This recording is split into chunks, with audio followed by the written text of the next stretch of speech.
Walking down the aisle in a pure white dress against the striking red of the carpet today, Avery looks the most beautiful in the world. She's my one and only sister, Avery. I was so happy and yet so sad I thought I would cry. But I couldn't because Grandpa walking Avery down the aisle was crying so hard it was almost comical. Oh, Avery, make sure you're happy. Grandpa? Avery smiled, a bit troubled, and started walking again, holding Grandpa's hand. It's the other way, Avery, a relative pointed out, and the whole room erupted in laughter. That's so like our family, I thought, laughing along. I'm Madison, old enough to be constantly nagged about getting married. It's not that I don't want to marry, but with my restaurant shifts, I hardly get a day off when others do. Most people would be hunting for a partner now, but I'm the optimistic kind, thinking I'll meet my soulmate eventually. I still live in my parents' home, which is close to my workplace. Our family consists of Mom, Grandpa, and Avery, who married 3 years ago. Dad passed away when I was in elementary school. Mom was so shocked. She became withdrawn, and life became difficult.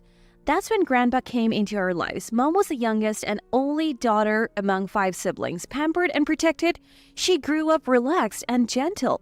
Seeing Mom and her daughter so downcast, Grandpa couldn't just stand by. He moved in with us, struggling but supporting our lives.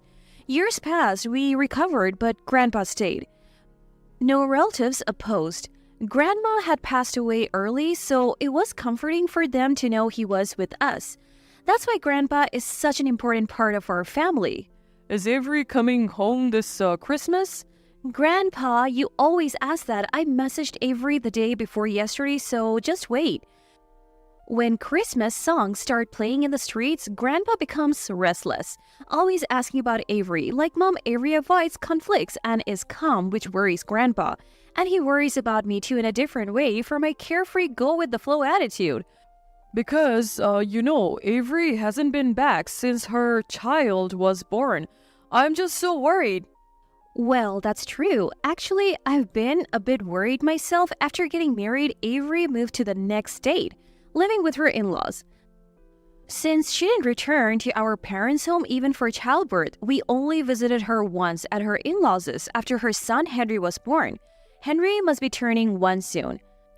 But Avery hasn't come home even once. When I call, she doesn't pick up, and it takes about a week to get a reply to my messages, and her replies are always something like, I'm busy with the baby, maybe some other time. Mom feels the same worry, pondering, should we visit her place? Avery used to be more communicative and even visited us before she had her child, but since Henry's birth, she hasn't shown her face even once. I'm single, so maybe I don't understand, but is there really such a thing as being too busy with child rearing to visit your parents' home? And so, without a definite answer about returning to Christmas, December 23rd arrived.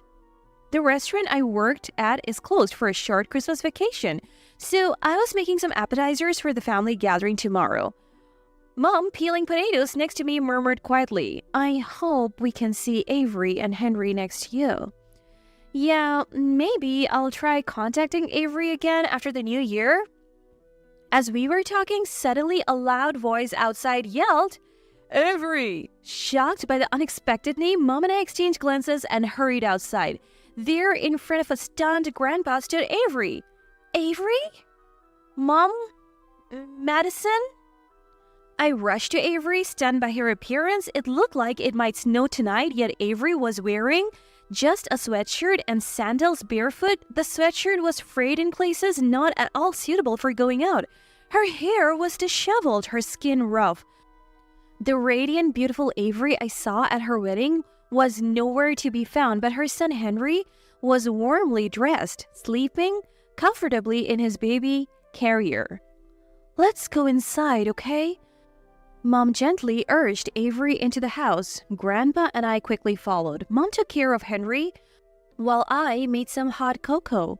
Sipping the cocoa by the fireplace, Avery let out large tears. It's delicious. Warm. Then Avery slowly started to tell us about her life at her in-laws' house. It seemed she was well cared for there before giving birth. When they found out the baby was a boy, it was like a celebration, but after giving birth and returning from the hospital, things took a turn. Harassment started. Sabrina, her mother-in-law, would berate her as she struggled to care for her first baby. "You're so clumsy, that's why the baby cries," she said. Then once the baby could hold up his head, Sabrina took Henry from Avery. Avery was left with housework, allowed to hold Henry only during feeding times. Avery's father-in-law, Taylor, he would come to apologize. Sorry about Sabrina, but he always did this when Avery was nursing Henry. Even when she brought up these issues with her husband, Kay, he was dismissive. Mom and Dad just can't help but adore Henry. After the birth, they took Avery's mobile phone during our visit. "You need to understand that you are a part of this family," they told her, meaning the person we were communicating with wasn't Avery, it was Sabrina. That's why the replies were so cold and delayed. Avery, feeling something was off but unable to act with her son essentially held hostage, had no money or car to escape. Then just yesterday, with Henry's first birthday approaching, Sabrina said, "I have found a job for you. Start working after the new year." And so, that's how she ordered Avery. Henry would be raised by Sabrina, and Avery was to earn money outside. Avery protested, but Kai's response was, Mom's better at parenting. Besides, if we both earn, we can remodel this house and Mom will start respecting you. He said. That's when Avery realized she couldn't stay. She would remain a slave and Henry would never recognize her as his mother. Desperate to leave the house, Avery pleaded with Kai. "Please, give me some money. I don't have any decent clothes to wear to work. And it's embarrassing." She begged Kai for money. Then, seizing the only chance she had while nursing Henry, she escaped through the window. Running to the familiar shopping district, she explained her situation to the butcher's wife she knew. Seeing Avery's desperation, the wife drove her to the nearest long-distance bus station. After a long bus ride, Avery finally reached our parents' home. While we were leisurely awaiting her return, Avery had endured an unimaginable ordeal. She had escaped like something out of an action movie. "I don't want to go back to that house. I can't bear to call those people family." As Mom tearfully comforted Henry, I hugged Avery tightly. "Leave the rest to me," said Grandpa, who had been silently listening. He stood up, went to his study, and took a gun from his desk, heading out. "Grandpa, wait!" I hurriedly stopped him. "But I can't forgive them for what they did to my precious granddaughter." Grandpa's small back, turned towards us, trembled slightly. "Grandpa, I'm sorry." "Why are you apologizing, Avery? It's their fault." We were all filled with sadness and frustration. The thought of kind and gentle Avery enduring such treatment was unbearable. I couldn't forgive them. Even if Avery did, I never would. I would never let those people have my beloved Avery again. Then an idea struck me. "Hey, Grandpa." "Yeah?" "Everyone's coming over for Christmas, right?" "That's the plan." "Well, I have a suggestion." I laid out my plan in front of the three of them. When I finished, Grandpa looked at me impressed. "Madison, you are a genius. Sorry for just calling you an optimist." "I am just an optimist. Are you okay with this, Avery? If we do this, you can go back to that house." I cautiously looked at Avery for her reaction.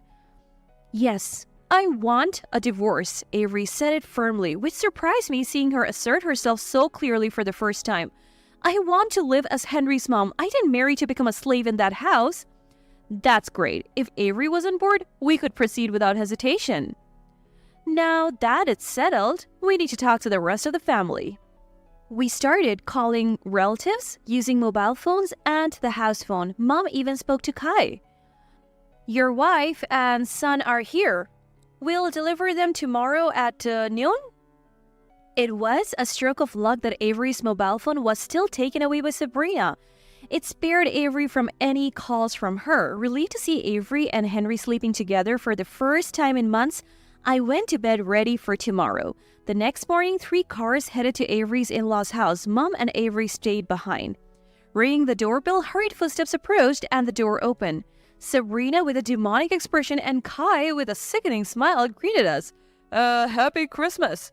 Grandpa, suppressing his anger, greeted them cheerfully, to which an infuriated Sabrina said, "Happy? Nothing's happy. Where's my daughter-in-law and grandson? We have relatives coming and she disappears without preparing anything, taking our precious air. This is why single-parent upbringings are... Grandpa's mouth twitched, but he managed to speak calmly following my advice. My granddaughter and great-grandson are extremely exhausted. They are at our place because of you. She's talking about divorce. What? Kai's voice was out of tune with surprise. I thought we're the ones who should be surprised. After treating her like a slave, why act so shocked now? That's ridiculous. Don't cuddle them. Send them back right now. Sabrina screamed, her face turning red. Just then, a man stood next to Grandpa. Our family's secret weapon, number 1. Everything Dad said is true. Avery is in a severe state of mental exhaustion and malnutrition. Who are you? Don't lie, you amateur. I'm Avery's uncle, a doctor at a university hospital, so I'm certainly not an amateur. Huh? The sudden appearance of a doctor took Avery's in-laws aback. Sabrina, however, quickly retorted, so what? Just because you're a doctor, you think you're better? It's Avery's weakness. That's the problem. In our country, it's always been the rule that daughters-in-law serve their in-laws. Where exactly is that rule written? Asked another voice, joining Grandpa's left side. Our secret weapon, number 2. What? And who might you be? I'm Avery's cousin and a practicing lawyer. What? The cousin, presenting his business card, stood confidently. There is no law that states daughter-in-law must serve their in-laws. I do hear quite often about cases where they're harassed and end up suing. Such things? Sabrina faltered a bit. Don't worry, Sabrina. If you lose the lawsuit, you still have this house. If necessary, I, a real estate agent, can buy it. But given its location and age, I wonder if it will sell. Well, it might cover the compensation for the divorce trial.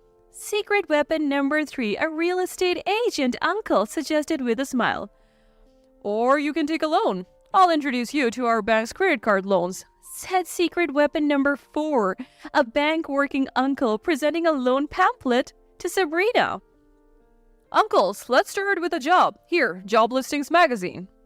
Offered secret weapon number 5, a cousin working in the city hall's life support section, pushing a free magazine typically found in cafes into Taylor's hand. Our family's 5 super specialists had assembled. With each new arrival, it felt like fanfares were sounding from somewhere. Taylor, who had unwittingly accepted the magazine, turned lobster red and slammed it down. Stop mocking us. Give back our daughter-in-law and grandson. Avery has said she will not return. Grandpa firmly refused. That's a lie. You're just trying to intimidate us with your titles and power, scum. Being called scum by scum doesn't really mean much. Shut up. We have connections too. If you won't return them, we'll just take them back by force. Watch your back at night. Is that a threat? What if it is? Then we will see you in court. Grandpa affirmed and the lawyer cousin nodded. We will formally sue you for causing Avery mental, economic, and physical distress and for making threats. There's no evidence of that. Actually, I've been recording this conversation. What? A panicked Taylor looked around, spotting a college student cousin discreetly filming in her mobile phone from behind the doctor uncle. Oh, that was a good shopping trip. Now the uncle's daughter-in-laws appeared. We're just housewives, not much help, so we went around the neighborhood to wish everyone a happy Christmas. It seems everyone already knew Avery was suffering from terrible harassment. They were afraid to intervene, thinking it might worsen things. When we told them to return to her parents' home, they were relieved and willing to testify against the harassment if there is a divorce. We'll have to thank the butcher wife who gave us a ride when Avery escaped once the vacation is over. Taylor stood there, his face alternating between red and pale, unable to speak. Sabrina, as if dizzy, stumbled and sat down. In just a few minutes, the in-laws had gone from the aggressors to the cornered.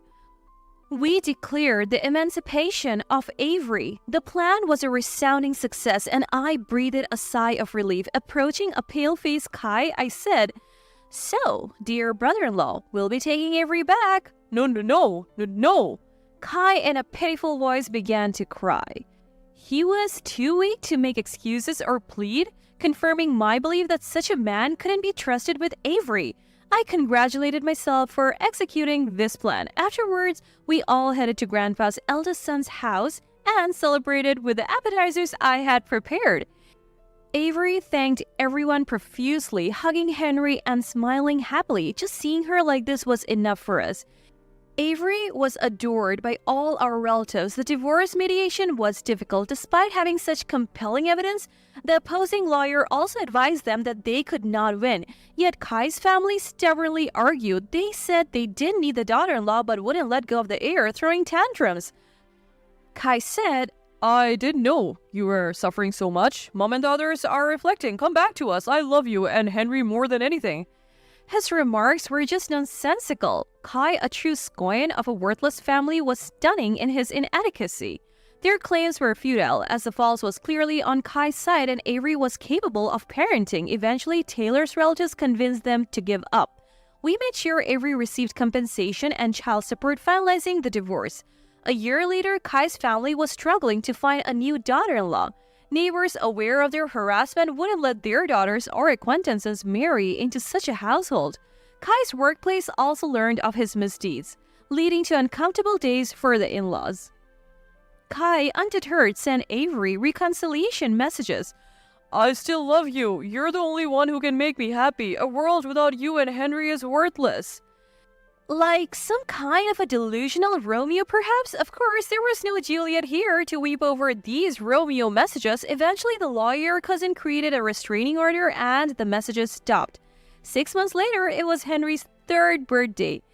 Happy birthday, Henry! I presented him with my special whole cake loaded with his favorite strawberries. Wow! His delighted face and voice filled me with joy. Madison, you're amazing. When you grow up, be my daughter-in-law, okay? Sure. Madison, how long are you planning to stay here? Grandpa sighed. Until Henry gets married? Oh, come on. Well, I can't find a wonderful man like Grandpa. If that's the case, I guess it can be helped. Grandpa seemed a bit pleased. I had actually found a boyfriend but kept it a secret, feeling shy. Then Avery said meaningfully, it's most important for Madison to be happy. She and the cousin who was a star lawyer during her divorce seemed to have a good vibe. He had always admired Avery since they were kids. But with the divorce and Henry, Avery thought it was too soon for a relationship. Still, the cousin was willing to wait. Madison, this is really delicious. Pleased with Avery's compliment, I playfully put some of my strawberries on her cake. Eating the cake I made surrounded by my happy family was my greatest joy at the moment.